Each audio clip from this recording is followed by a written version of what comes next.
안녕하십니까. 진로진학의 나침판의 신동우입니다. 어제인가 그제인가 댓글에 한 2년 전에 봤던 영상을 그 영상에 댓글을 달아놓으신 학부모님이 기억이 나서 먼저 그 얘기를부터 좀 하겠습니다. 2년 전 이 영상을 보고 아이의 소프트웨어 교육에 더 관심을 갖기 시작했습니다. 올해 중학교 1학년인데 교육청 영재교육원에서 정보영재 수업을 받게 되었습니다. 그 외에도 여러 기관 발명교육센터 수업, 창업기업에서 하는 무료 수업, 닥치는 대로 다 찾아가 시키고 있습니다. 아이가 수학이랑 컴퓨터랑 좋아해서 잘 따라와 주어서 많은 성과를 보게 된 것 같습니다. 꼭 학원이 아니더라도 최근에는 파이썬 등 배울 수 있는 기회가 많아요.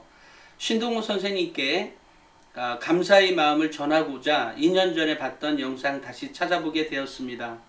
앞으로도 현명한 교육을 할 수 있는 좋은 정보 부탁드립니다. 이렇게 왔는데 제가 이제 기분이 굉장히 좋아진 거예요.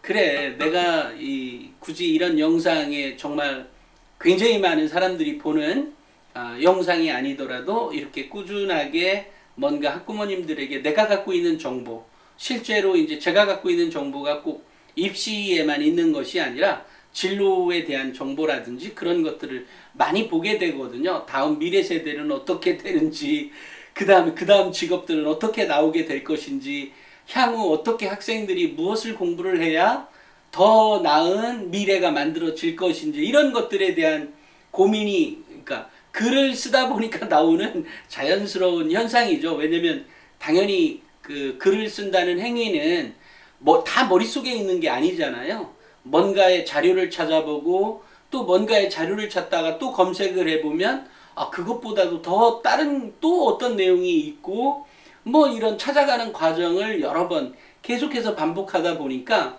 어떨 때는 지금 당장 어떤 거에서 물어보면 긴가민가 뭐 이러다가도 이게 한두 마디 이렇게 건너다 보면 그건 이거지. 응. 이렇게 해서 이제 처리해 가는 게 있다는 거죠.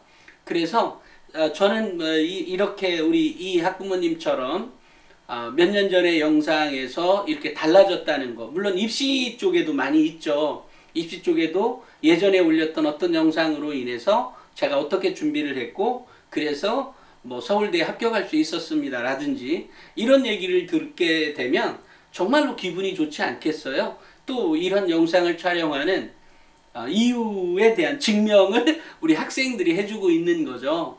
그래서 너무 기분이 좋았습니다. 그래서 이 학부모님에게도 물론 그 당시에 초등생 학부모님이나 또는 중학생 학부모님들에게도 얘기했지만 실제로 이렇게 초등학교 학부모님이 그 당시에 영상을 보고 그렇게 맞아 라고 생각하고 공감한 거겠죠. 그리고 이제 자녀를 그렇게 교육을 했고 마침 아이도 그렇게 잘 따라와줘서 지금 영재교육원에서 이렇게 그 영재를 이제 해가는 거죠. 그래서 중요한 건 이런 겁니다. 소프트웨어 교육의 핵심은 그냥 뭐 네이버에서 살짝살짝 하는 거 그런 거 말고 실제로 이제 언어 교육을 제대로 해가라는 얘기고요. 이제 그렇게 됐을 경우에 수학만큼 애들이 공부를 잘하게 됩니다. 수학. 요즘 제가 이제 대학교의 관계자들을 많이 만나봐도 예를 들어 문과를 가는 학생이라도 수학을 잘하는 학생이 아무래도 좀 잘하더라라고 하는 얘기를 이렇게 듣게 됩니다. 그러니까 수학 공부는 매우 중요하다는 거죠. 그래서 실제로 수학에서 우리가 고등학교 학생들 중에도 보면 수학에서 어떤 문제 해결 능력을 찾아볼 수가 있고 논리력도 찾아볼 수 있고 뭐 이런 경우가 있거든요. 그러니까 이런 경우가 있는 게 아니라 많이 있어요. 그러니까 지금 당장 수학을 공부 잘한다는 것은 나름대로 의미가 있다는 거죠. 그렇다고 해서 문과나 사회계열이나 인문계열 가는 데 있어서 뭐 수학을 못하면 그럼 대학을 못 가냐 이런 의미는 아니지만 어찌됐건 수학은 이제 어느 정도 증명된 학문인 거는 분명한 거죠. 우리도 배우고 있다는 것도 있지만 실제로 수학을 잘한 사람이 고등학교 때 수학을 잘한 사람이 글 쓰는 것도 조금씩 가르쳐 주다 보면 확실히 좀 빨라지는 느낌도 좀 없지 않아 있습니다. 그러니까 그 우리가 보통 수학이 생기면 뭐 수리력도 생기지만 그 논리력이 있다라고 하는 그런 부분이나 문제 해결 능력을 볼 수 있다는 게 아무래도 충분히 이해가 되더라고요. 글을 가르쳐 보다 보니까 확실히 그 속도가 빨라요. 배우는 게. 그런 의미에서도 조금 이제 그 현실에 접목해 본 거죠. 저희 경우에 그런 생각이 듭니다. 어찌됐건 우리 이제 이 방송을 고등학교 학부모님이나 우리 학생들이 가장 그러니까 제일 많이 보는 그 대상이기 때문에 한마디 덧붙이자면 학교생활기록부에서 그게 뭐 어느 과를 가든 소프트웨어에 대한 관심을 기울이고 관련돼서 공부를 쭉 하고 있다는 것은 여러 가지 의미가 내포되어 있어요. 그것은 학생마다 너무나 다르게 나타나기 때문에 다만 이제 한두 가지만 제가 말씀을 드리면, 예를 들면 소프트웨어 교육을 뭔가를 했다라고 하면 이 아이가 미래 사회가 어떻게 될 것인지를 알고 있는 학생이라는 것도 있고, 또 그것에 대응해서 지금부터 공부해가는 학생이라는 것도 뭐 그런 것도 있을 수 있고, 그 다음에 그 학과가 어떤 거냐에 따라서, 그리고 그것이 이 학생이 어떻게 접목하느냐에 따라서 이 학생이 어떤 의도로, 그러니까 발전 가능성이라고 하는 측면에서 매우 높게 평가받을 수도 있겠죠. 그렇다고 해서 이거 안 하면 대학을 못 가냐 이런 의미 아니에요. 하지만 이제 그런 것들에 관심을 기울이고 그렇게 해가는 것이 필요하다는 거죠. 예를 들면 소프트웨어 교육과 소프트웨어 프로그램과 관련해서 실제로 제가 예전에 2-3개월 전에 나침판에도 연재를 하고 있나 지금? 그 나침판에도 한두 번 기사가 나갔었어요. 그 소프트웨어 프로그램을 어떤 프로그램을 소프트웨어 프로그램을 활용해서 하는 무슨 작품을 만들어 보거나 뭔가 그걸 그게 제가 까먹었네. 지금 6월호니까 4월호에 나왔을 것 같아요. 4월 5월호에 어떤 프로그램을 활용해서 뭔가를 해봐라. 이것은 이공계열 학생이라면 다 해봐도 좋다. 다 해봐도 좋은 게 아니라 꼭 하세요. 꼭 하라고 넣은 거야. 그거 안 해보면 재미없어요. 꼭 해봐라. 그리고 그것이 학교에서 뭐 발표를 통해서 하든 뭔가 제출을 해서 하든 이제 뭔가 제출을 하려면 아무래도 이제 교사하고의 커뮤니케이션이 필요하죠. 커뮤니케이션이 필요하니까 그 필요한 부분을 선생님에게 내가 이걸 할 거고 이렇게 해봤더니 이게 이렇더라. 이런 성과물까지 제출해야 선생님이 알고 있는 거죠. 그래야 나중에 기록으로도 남을 수 있는 거니까요.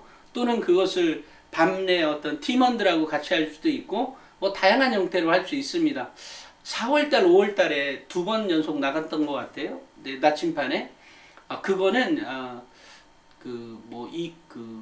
의대가 아니고 나머지 뭐 기계공학과나 일반 이공계열, 공학계열로 가는 학생들이라면 반드시 해야 되는 거예요. 나침판에 연재하는 것들은 나가는 것들은 꼭 해보라고 한 거예요. 그 다음에 그러니까 그런 의미로 내보낸 거니까 꼭 기억하셔서, 우리가 나침판에 나간 걸 다 에듀진에 나가는 것도 아니고 에듀진에 있는 내용들 중에 정말 추린 게 나침판에 나가는 거 아니에요. 이제 그런 게 있고 거기에 플러스 우리가 나침판에 나가는 것들을 에듀진에 다 못 빼거든요. 뭐 몇 개월 지나서 뺀다든지 이런 경우는 있을지 뭐 그렇기도 합니다만, 어찌됐건 뭐 2-3개월 안에는 어쨌든 나침판에서 먼저 활용하도록 공개해 놓은 거니까 거기서 뭐 하라고 하는 것들은 꼭 하기를 바래요. 또는 인문계열이나 사회계열 가는 학생들도 만약에 필요하다면 우리가 물론 뭐 어문계열을 가는 학생이라면 사실은 거리감이 너무 멀지만, 예를 들어 이제 사회계열 쪽으로 가는 학생들의 경우라면 뭐 경영학과도 있고 뭐 이런 게 있잖아요. 그럼 경영학을 한다는 의미는 나중에 어떤 사장 될지 모르잖아요. 예를 들면 뭐 공학과 관련한 무슨 공장과 관련한 무슨 사업을 할 수도 있고 뭐 별의별 사업도 있는 거니까 접목을 해서 사고력을 확장해 보는 관점, 이런 관점에서도 들여다볼 수 있는 거죠. 그래서 우리 학생들, 그러니까 제가 지금 고등학교 얘기를 하다 보니까 좀 얘기가 길어졌는데, 어찌됐건 우리 학생들은 자신이 공부하는 것들과 관련해서, 예를 들어 내가 경영학과를 가든 기계공학과를 가든 화학과를 가든 거기 한 측면에서만 봐서는 곤란하다. 예를 들어 언론 계열로 간다고 하면 물론 자기 관심사가 분명히 있겠죠. 근데 그 사람이 그 관심사만 공부하면 아무래도 사고력이 한정될 수밖에 없겠죠. 그래서 서울대가 넓은 범위에서 공부를 해라 라고 하는 의미에서 전공 적합성을 안 보겠다라고 얘기하는 의미가 바로 그런 얘기예요. 그렇다 그래서 전혀 엉뚱한 거 하라는 얘기는 아니라 그랬어요. 다만 사고력을 그만큼 확장해 가기 위해서는 공부를 해야 되고, 또 그 중에서 소프트웨어 교육은 매우 중요한 거다. 뭐 전 국민의 반이 소프트웨어 교육을, 우리 전 국민의 전 학생의 반 이상이 소프트웨어 교육을 해도 그 먹거리가 정말로 충분한 먹거리예요. 하다못해 뭐 탱크를 만들든 비행기를 만들든 그 중에 40%에서 50%는 다 소프트웨어하고 관련이 되어 있는 거예요. 그런 거기 때문에 소프트웨어 교육이 그만큼 중요한 거다라는 생각을 갖기를 바라고, 관련돼서 자료를 한 번이라도 더 찾아보고, 그 다음에 만약에 나한테 관계가 너무 없는 거라면 독서를 통해서라도 내 사고가 얼마만큼 확장되어 있는지를 뭐 감상문을 통해서 내든 뭐 이런 것들도 필요하다는 얘기예요. 그렇게 잘 활용하기를 바랍니다. 오늘은 제가 그 학부모님이, 그리고 그 학생이 정말로 잘 자라서, 쓴 댓글에 그 학생 자녀가 정말로 잘 자라서 한국의 뭐 정말 빌 게이츠 이상의 사람이 되기를 진심으로 기원하고, 실제로 또 그런 방송을 통해서 변화해서 뭔가 해내서 나름대로 지금 인생이 바뀌어서 가고 있는 거잖아요. 그런 의미에서 제가 너무 기분이 좋았습니다. 아마 그 학생 꼭 성공할 거라고 생각을 하고요. 다만 그 성공을 정말 사고력까지도 확장을 해서 정말 그 한국에서 몇십 년이 지나도 해자가 되는 그런 훌륭한 사람이 되기를 진심으로 기원합니다. 오늘은 여기까지 하겠습니다. 감사합니다.